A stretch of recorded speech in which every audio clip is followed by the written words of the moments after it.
दोस्तों नमस्कार। हरियाणा से एक ऐसी खबर निकल करके आ रही है जिसने पूरी हरियाणा की राजनीति के चूल्हे हिला करके रख दिए। दरअसल आज रोहतक में एक सूटकेस में लाश बरामद हुई।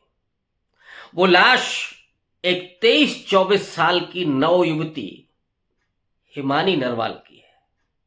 हिमानी नरवाल जो कांग्रेस पार्टी की उभरती हुई नौजवान लीडर, सोशल मीडिया पर बहुत तेजी से सक्रिय और लगातार कांग्रेस के कार्यक्रमों में शामिल होने वाली हिमानी नरवाल की मौत क्यों हुई, हत्या क्यों हुई और कौन है हिमानी नरवाल, क्यों ज्यादा सुर्खियां बटोर रही है ये हत्या, क्योंकि ये देश हो प्रदेश हो, हत्याएं तो होती हैं।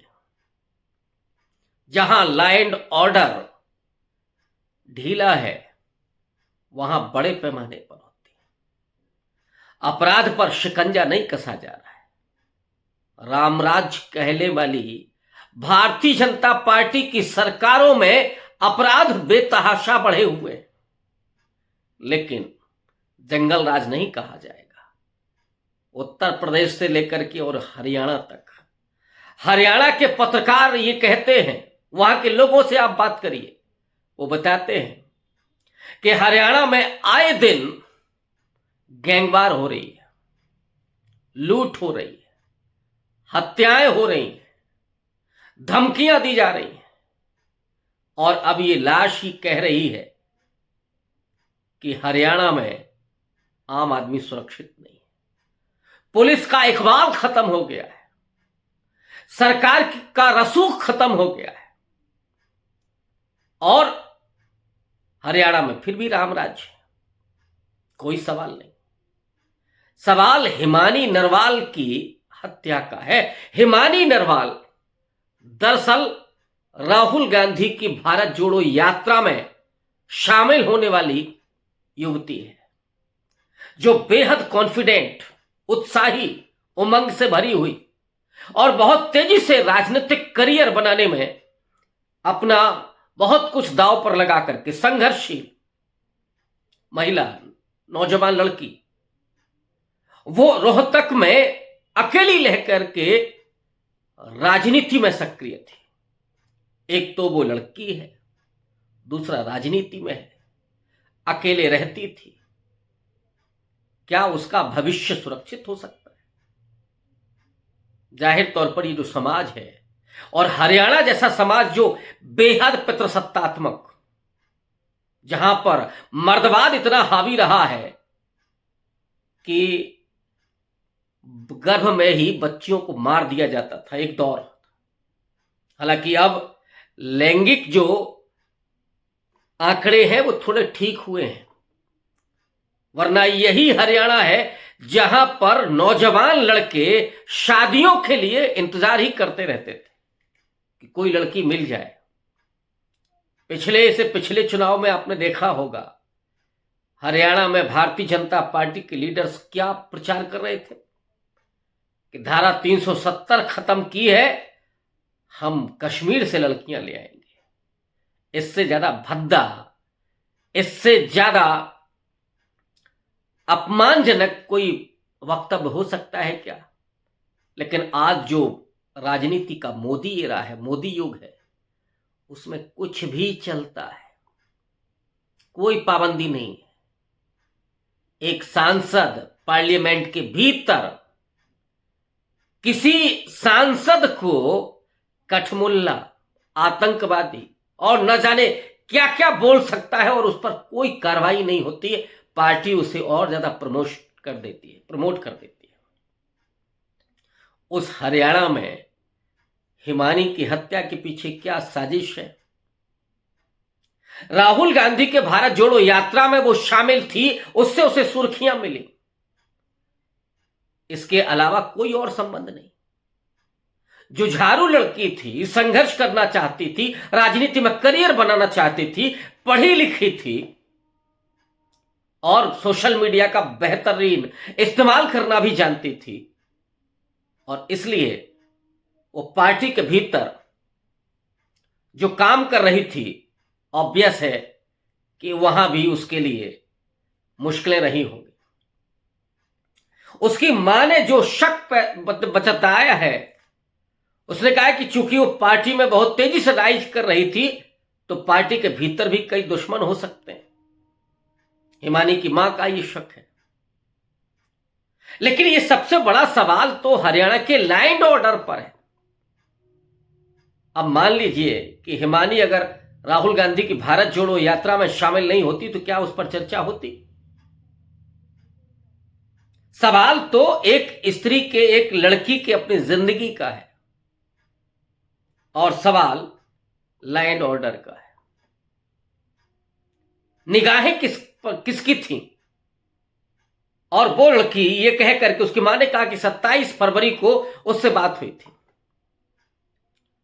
उसके बाद उसका फोन ऑफ जा रहा था, लेकिन सोशल मीडिया पर उसका प्रोफाइल एक्टिव था, स्टेटस डाला जा रहा था गुमराह करने के लिए। आज जब उसकी लाश मिली है, जिससे बदबू भी आने लगी थी, जब वो फोटो सर्कुलेट हुआ सोशल मीडिया में, तब वहां के विधायक ने ये बताया कि ये लाश तो हिमानी की है। और उसके बाद फिर रणदीप हुड्डा ने, फिर उसके बाद उनके पिता ने, इन सब ने ट्वीट किया।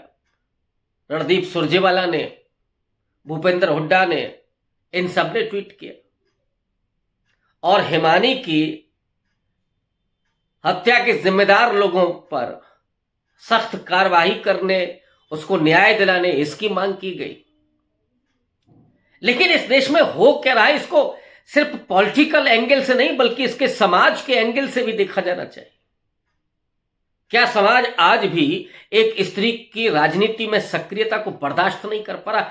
बहुत सारे लोगों का यह कहना है कि यह व्यक्तिगत मसला हो सकता है, लेकिन एक पॉलिटिकल व्यक्ति का व्यक्तिगत मसला भी कहीं ना कहीं पॉलिटिक्स से जुड़ा होता है। क्या उसके पीछे साजिश थी? कौन?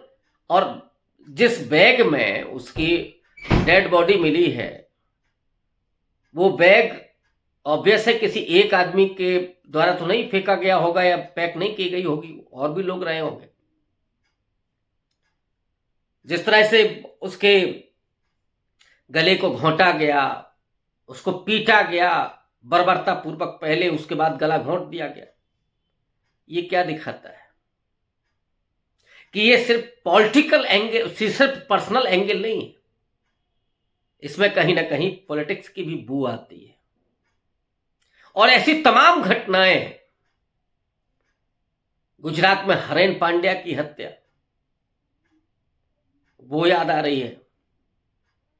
तमाम ऐसी हत्याएं, दीनदयाल उपाध्याय की हत्या या मौत, जो भी हुआ, कोई जांच नहीं, पता नहीं चला कैसे मौत हुई। इस तरह की तमाम पॉलिटिकल हत्याएं, और ये तो 22-24 साल की नौजवान लड़की थी, लंबा करियर था अगर वो राजनीति, और जिस तरह से वो एक्टिव थी, वो कहीं ना कहीं उसका भविष्य सुनहरा दिख रहा था। राहुल गांधी तक से उसकी पॉलिटिकल पहुंच थी। राहुल गांधी के एक तरह से हरियाणा कांग्रेस में इतना बड़ा उसका कर था कि राहुल गांधी की उस यात्रा में उसको शामिल किया गया, कश्मीर तक गई थी। जाहिर तौर पर वो एक पढ़ी लिखी, चेतना संपन्न नौजवान लड़की रही होगी। उसकी हत्या हरियाणा सरकार के पूरे लैंड ऑर्डर पर बड़े तीखे सवाल खड़ा करती है, और उस पूरे समाज पर कि जो पितृसत्तात्मक समाज है, जो आज भी, और सिर्फ हरियाणा का मामला नहीं है, आज भी अगर कोई लड़की राजनीति में सक्रिय होना चाहती है तो उसको 50 पाबंदियां लगाई जाती है, पहले घर से, परिवार से। राजनीति में जब वो जाती है तो वहां के जो लीडर्स हैं, फिर विपक्षियों, कितनी सारी बाधाएं उसे पार करके वहां पहुंचना होता है। लेकिन ये लड़की हिमानी नरवाल की हत्या, ये अभी उसी तरह के मध्यकालीन जो मानसिकता है भारतीय समाज की, उसकी तरफ इशारा करती है। ये सिर्फ पर्सनल एंगल नहीं होगा, क्योंकि उसकी हत्या में कई लोग शामिल होते हुए दिख रहे हैं। हालांकि बहुत जल्दी पर्दाफाश हो जाएगा इसका। मोबाइल में, सोशल मीडिया पर उसका प्रोफाइल डाला जा रहा था। जाहिर तौर पर पुलिस जांच में जुटी हुई है, और अब जब मोबाइल से ही चीजें तय होनी है, तो लास्ट कॉल उसने किसको किया है, मोबाइल फोन कहां एक्टिव था, किस एरिया में एक्टिव था, वहां सीसीटीवी कैमरे तलाशे जा सकते हैं और बहुत जल्दी खुलासा हो सकता है। लेकिन तब भी यह सवाल तो बहुत बड़ा है कि एक लड़की जो स्वतंत्र जीवन जीना चाहती है, राजनीति में करियर बनाना चाहती है, लेकिन उसकी हत्या कर दी जाती है।